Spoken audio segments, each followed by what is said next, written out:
Hello everyone, welcome back to my channel concepts of civil engineering. Guys, आज के video में हम पढ़ेंगे क्ले मिनरलॉजी के बारे में। सॉइल मैकेनिक्स के अंदर बहुत ही इंपॉर्टेंट टॉपिक है क्ले मिनरलॉजी। और बेसिकली इसके 3 टाइप होते हैं, तो काओलिनाइट, मोंटमोरेलोनाइट एंड इलाइट मिनरल। तो इन तीनों के तो गाइस सबसे पहले हम ये देखेंगे आखिर क्ले मिनरलॉजी होती क्या है। ठीक है, तो बेसिकली क्ले मिनरल्स जो होते हैं वो सिलिकेट्स की लेयर होती हैं जो कि बनते हैं केमिकल एक्शन की वजह से, केमिकल वेदरिंग की वजह से। हमारे जो अर्थ सरफेस पे जितनी भी रॉक्स हैं उनके ऊपर जो केमिकल एक्शन होता है, बारिश का, सनरेज का, वेदर एक्सचेंज का, टेम्परेचर में फ्लक्चुएशन का, इन सब की वजह से क्या होता है, बहुत सारे फॉलिकल्स कलेक्ट हो जाते हैं। ये जो फॉलिकल्स होते हैं ये केमिकल वेदरिंग की वजह से इकट्ठे होते हैं।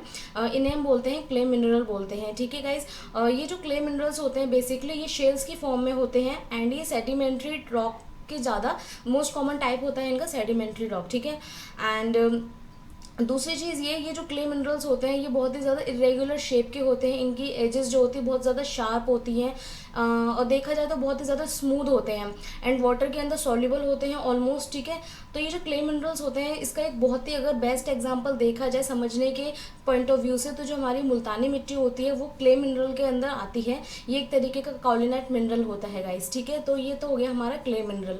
अब इसके जो टाइप होते हैं वो 3 टाइप होते हैं, काओलिनाइट, मोंटमोरेलोनाइट एंड इलाइट। तीनों के बारे में हम एक बार ब्रीफ में पढ़ेंगे। तो गाइस फर्स्ट हमारा टाइप है काओलिनाइट मिनरल।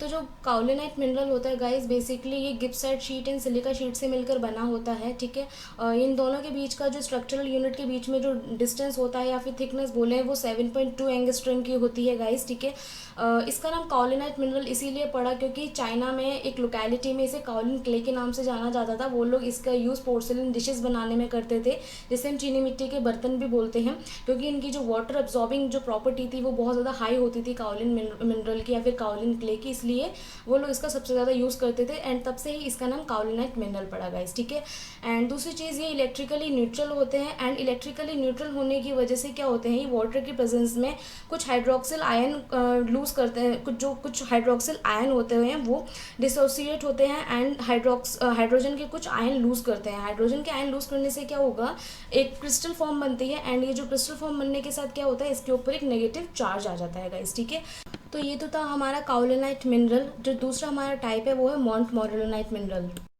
मोंटमोरेलोनाइट मिनरल जो होता है गाइस वो भी अपने मोंटमोरेलोनाइट ग्रुप का एक बहुत ही ज़्यादा कॉमन मिनरल होता है, बहुत इंपॉर्टेंट मिनरल होता है। इसकी जो स्ट्रक्चरल यूनिट देखें तो हम ये देखते हैं कि जो गिब्साइट शीट होती है वो 2 सिलिका शीट के बीच में सैंडविच्ड होती है। मतलब कि जो गिब्साइट शीट एंड सिलिका शीट इस तरीके से एक दूसरे के ऊपर सेटल रहती हैं कि एक सैंडविच स्ट्रक्चर बनाती हैं गाइस। ठीक है, एंड ये जो गिब्साइट शीट है वो वही अपनी एल्यूमिना शीट है एंड इसकी जो थिकनेस होती है एक स्ट्रक्चरल यूनिट की पूरी वो 10 एंगस्ट्रम की होती है गाइज। ठीक है, and most important cheese guys ये जो आप देख सकते हैं यहाँ पे मोंटमोरेलोनाइट जो इसकी जो स्ट्रक्चरल यूनिट होती है इसके बीच में वाटर मॉलिक्यूल्स प्रेजेंट होते हैं जिसे हम ऑक्सीजन आयंस बोलते हैं एंड ये एक दूसरे से जुड़े रहते हैं इन ऑक्सीजन आयंस के थ्रू गाइज। ठीक है, एंड ये जो ऑक्सीजन आयंस होते हैं वो एक दूसरे से लिंक्ड होते हैं नेचुरल अट्रैक्शन के थ्रू, जो कि वॉन्डरवॉल फोर्सेस के थ्रू प्रोड्यूस होता है गाइज। ठीक है, तो ये तो था हमारा मोंटमोरेलोनाइट मिनरल। अब हम बात करते हैं इलाइट मिनरल की। मोंटमोरेलोनाइट की एक खास चीज़ ये भी होती है गाइस, जो उसके बीच में जो वाटर की जो एक लेयर होती है, जो वाटर मॉलिक्यूल्स होते हैं उन्हें हम रिमूव कर सकते हैं 200 से 300 डिग्री सेल्सियस पर। उसको हीट करने से वो मॉलिक्यूल्स रिमूव हो जाते हैं गाइस। ठीक है, नाउ इलाइट मिनरल गाइस, ये जो इलाइट मिनरल होता है वो बहुत ज़्यादा सिमिलर होता है मोंटमोरेलोनाइट के। इवन इसका जो स्ट्रक्चरल यूनिट होती है, जिसका स्ट्रक्चर होता है वो बहुत ज़्यादा सिमिलर होता है मोंटमोरेलोनाइट के, क्योंकि इसकी थिकनेस भी 10 एंगस्ट्रम होती है एंड ये भी एक तरीके से सिलिका और गिब्साइट शीट के सैंडविच स्ट्रक्चर होता है। डिफरेंस सिर्फ इतना होता है कि ये जो दोनों स्ट्रक्चरल यूनिट होती हैं आपस में वो पोटेशियम आयंस के थ्रू कनेक्टेड रहती हैं गाइस। ठीक है, ये एक माइनर सा डिफरेंस है इलाइट मिनरल और मोंटमोरेलोनाइट के बीच।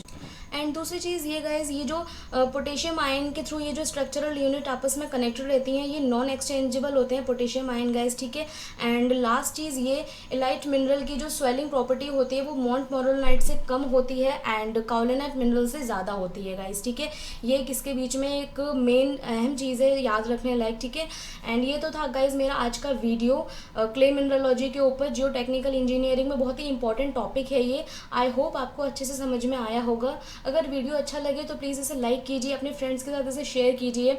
वीडियो से रिलेटेड कोई भी क्वेरी हो तो मुझे कमेंट सेक्शन में लिख के ज़रूर पूछिए, मैं उसका रिप्लाई ज़रूर करूँगी। मैं मिलती हूँ आपसे अपने अगले वीडियो में। Till then take care, thank you, bye.